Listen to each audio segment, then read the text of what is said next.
Welcome to our channel. గుడి మెట్ల మీద స్టార్ హీరో బిచ్చగాడు అనుకుని ఆమె 10 రూపాయలు వేసింది. ఆ తర్వాత ఏమైందో తెలుసుకోవాలంటే ఈ వీడియోని ఎండ్ వరకు చూసి మా ఛానల్ సబ్స్క్రైబ్ చేసుకొని పక్కనే ఉన్న గంట సింబల్ యాక్టివేట్ చేస్తే మేము చెప్పే ఇంట్రెస్టింగ్ న్యూస్ అంతా మీ వరకు చేరుతుంది. ఇక ఇన్ఫర్మేషన్లోకి వెళ్ళిపోతే, సూపర్ స్టార్ రజనీకాంత్ క్రేజ్ కేవలం మన దేశంలోనే కాదు, దేశ విదేశాల్లో ఆయనకు వీరాభిమానులు ఉన్నారు. సూపర్ స్టార్ సినిమాల్లో ఎంతటి సూపర్ స్టార్డమ్ని అనుభవిస్తారో నిజ జీవితంలో అంతకంటే నిరాడంబరంగా సామాన్యుడిగా ఉంటారు. ఆయన సింప్లిసిటీకి నిలువెత్తు నిదర్శనంగా నిలిచిన ఓ సంఘటన తరచూ చర్చలో ఉంటుంది.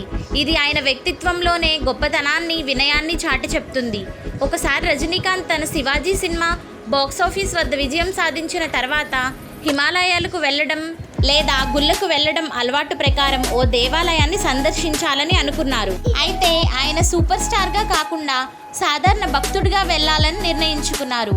ఎటువంటి సెక్యూరిటీ లేకుండా తన బౌన్సర్లు రావద్దని చెప్పారు.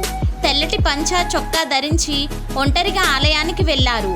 దైవ దర్శనం అనంతరం గుడి బయట మెట్ల మీద కాసేపు కూర్చున్నారు. ఈ సమయంలో అక్కడికి ఓ వృద్ధురాలు వచ్చింది. మెట్లపై కూర్చున్న వ్యక్తి రజనీకాంత్ అని ఆమెకి తెలియదు. తెల్ల పంచులో గెడ్డంతో ఉన్న ఆయన చూసి ఎవరో పేదవాడు, బిచ్చగాడు అనుకుని గుండెలో జాలి కలిగింది. తన దగ్గర ఉన్న 10 రూపాయల నోటును తీసి రజనీకాంత్ చేతిలో పెట్టింది. ఆ క్షణంలో రజనీకాంత్ ఎటువంటి కోపాన్ని చూపించలేదట.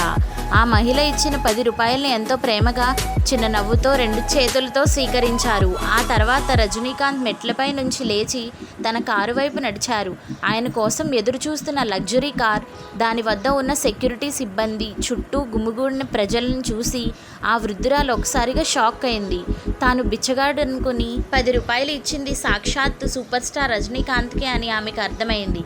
వెంటనే ఆమె రజనీకాంత్ దగ్గరికి పరిగెత్తికెళ్ళి, నన్ను క్షమించండి, దయచేసి క్షమించండి, మీరెవరో నాకు నిజంగా తెలియదని వేడుకుందంట. అప్పుడు రజనీకాంత్ ఆ మహిళతో, అమ్మా, మీరు నన్ను క్షమించమని అడగండి, నిజానికి ఇది దేవుడే నాకు గుర్తు చేస్తున్న ఒక అద్భుతమైన పాఠం. నా అసలు స్వరూపం ఏంటో దేవుడు మీ ద్వారా నాకు తెలియజేశాడు. దేవుడి ముందు మనమందరం బిచ్చగాలమే. ఆయన దర్బార్లో మన యోగ్యత, అంతస్తు, డబ్బు దేనికి విలువ లేదు, అందరూ ఒక్కటే అని అన్నారు. ఆయన ఇంకా మాట్లాడుతూ, నాకు ఎలాంటి అహంకారం, గర్వం రాకుండా ఆపడానికే దేవుడు మీ ద్వారా నాకు సందేశం ఇచ్చారు. మీరు ఇచ్చిన ఈ 10 రూపాయలు నాకు కేవలం డబ్బు కాదు, ఇది సాక్షాత్తు భగవంతుడు ఇచ్చిన ఆశీర్వాదం అని వివరించారు. ఆ మహిళ ఇచ్చిన 10 రూపాయల నోట్లను చివరి వరకు తన దగ్గరే భద్రపరుచుకుంటానని కూడా రజనీకాంత్ చెప్పారట.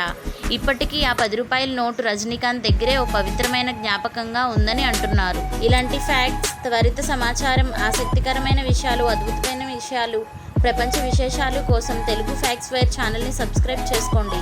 Thank you for watching.